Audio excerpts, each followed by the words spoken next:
Baahubali, Sardar, auto Johnny, Bengal tiger కొత్త సినిమాలో ఏదైనా 50 రూపాయలే, 50 రూపీస్ ఓన్లీ. దా 100 రూపాయలు ఎదుగోలా తీసుకో. బెంగాల్ టైగర్ తీసుకో. అన్నాయ్, కొత్త సినిమా పైరసీ సీడీలు సంతలో ఎండు చేపలను అమ్ముతున్నారుగా, అది అమాయకత్వమా? రెండోదే అయితే ఏం పీక్తా?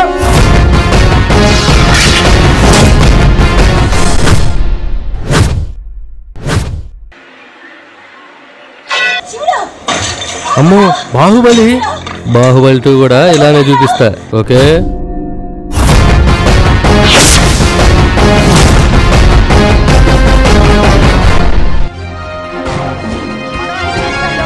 కొత్త సినిమాలు పైరసీ చేస్తున్నా చూస్తున్న వాళ్లను కిడ్నాప్ చేస్తున్న మేకల మైకేల్ ఎట్టకేలకు పట్టివేత నేడు నాంపల్లి కోర్టులో హాజరు.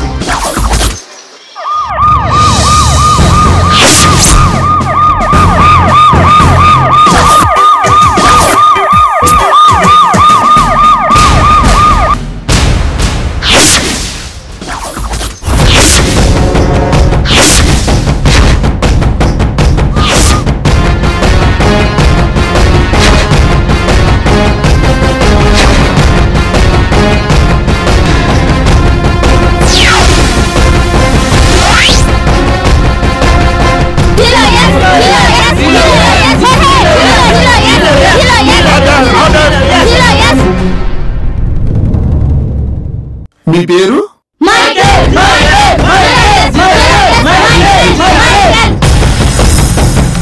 మేకల మైకేల్.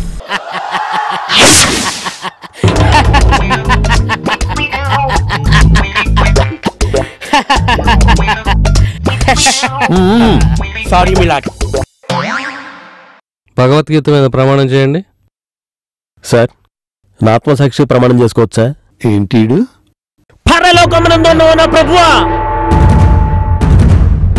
పరిశుద్ధమైనటువంటి స్థలమునందు ఇచ్చట కూర్చుని పడినటువంటి యవనస్తుల చేత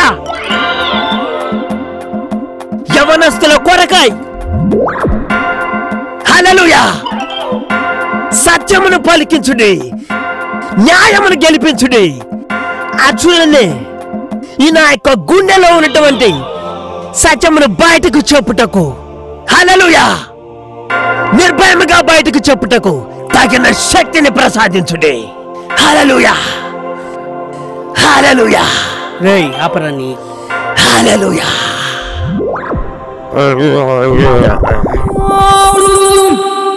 ఏయ్, ఏంటి ఇలా భయపెట్టావు? ఇదే మా ప్రమాణం. కొత్త సినిమాలని పైరసీ చేస్తున్నారని మీరు చాలా మందిని కిడ్నాప్ చేశారు. పైగా జీలోఎస్ అనే కంపెనీని పెట్టి పెద్ద నెట్వర్క్ కూడా క్రియేట్ చేసుకున్నారట. ఇంతకీ జీలోఎస్ అంటే ఏంటి? అయినా నువ్వేంటయ్యా కొత్త సినిమాలు పైరసీలో చూసినంత మాత్రాన అదేదో దేశద్రోహం చేసినట్లు అంత ఫీల్ అయిపోతున్నావు? నిజంగా ఇన్ని నష్టాలున్నాయంటావా దీనివల్ల? పాపం కొత్త డైరెక్టర్ సార్, ఒక సినిమా తీయడానికి ఎంత కష్టపడతారో తెలుసా? 4 ఇంగ్లీష్ సినిమాలు, 4 కొరియన్ సినిమాలు చూసి అందులో కొన్ని సీన్లు ఇందులో కొన్ని సీన్లు ఎత్తేసి కష్టపడి సినిమా తీసి రిలీజ్ చేస్తే దానికి 2వ రోజు పైరసీ. అప్పుడు ఆ డైరెక్టర్ల పరిస్థితి ఏంటి సార్? నోట్లో ఎమ్మేగా. నోట్లో ఎమ్మంటే పాపం పాపలు సార్. అదేనా హీరోయిన్లు మాకు తెలుసులే. ఎన్నో కమిట్మెంట్లతో ఒక్క సినిమా ఛాన్స్ వస్తుంది సార్. పాపం ఆ సినిమాలో ఎక్కడా కకృతి పడకుండా ఉన్నవన్నీ చూపించి ఆడియన్స్ వేటుకు రప్పిద్దాం అనుకుంటే ఈ పైరసీ వల్ల కలెక్షన్స్ నిల్లు. అట్లాంటప్పుడు పాపలకు బేరాలు ఉంటాయి సార్. బేరాలంటే ఇంకా చెప్పాలంటే ఓ ప్రొడ్యూసర్ ఒక సినిమా తీయడానికి నానా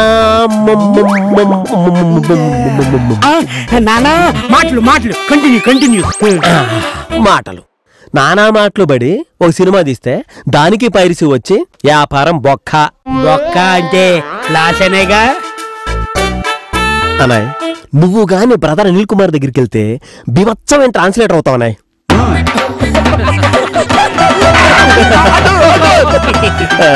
అయిందా నష్టాల లిస్టు? ఏమున్నాయి సార్, ఈ పైరసీ సినిమా క్వాలిటీని బాగా పాడు చేస్తాను సార్.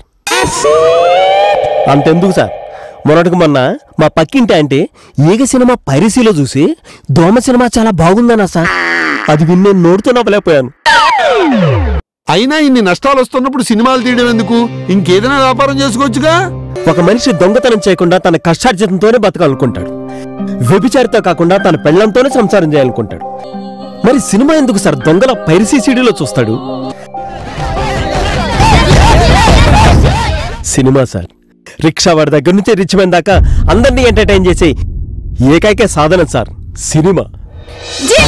అది మన కల్చర్ సార్. దీని మీద డైరెక్ట్ గానో ఇండైరెక్ట్ గానో కొన్ని వేల మంది ఆధారపడి బతుకుతున్నారు. అసలు సినిమా అనేది లేకపోతే మన సొసైటీ ఇంతలా డెవలప్ అయితే కాదు సార్. రామాయణం భాగవతం మన ఇతిహాసాలు అని సామాన్య మానవునికి అర్థమయ్యేలా చెప్పింది మన సినిమా సార్. అలాంటి సినిమాకి ఎయిడ్స్ లాంటి పైరసీ భూతాన్ని అంతం చేయకపోతే మనల్ని మనమే మోసం చేసుకుంటూ బతుకుతున్నట్టే సార్.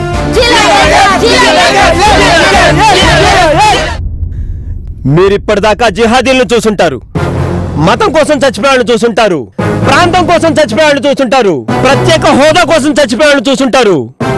కానీ పైరసీని అంతం చేయడానికి చచ్చిపోయే మొదటి పిచ్చేవాడిని నేనే అవుతాను. మరి ఇంత గొప్ప ఆశయాన్ని నువ్వు ఒక్కడివే ఎలా సాధిద్దాం అనుకున్నావు? అంత ధైర్యం ఎక్కడిది? ఇల్లేమో దూరం, అసలే చీకటి గడాంధకారం, దారంతా గతుకులు, చేతిలో దీపం లేదు, కానీ గుండెల్లో సత్తా ఉంది.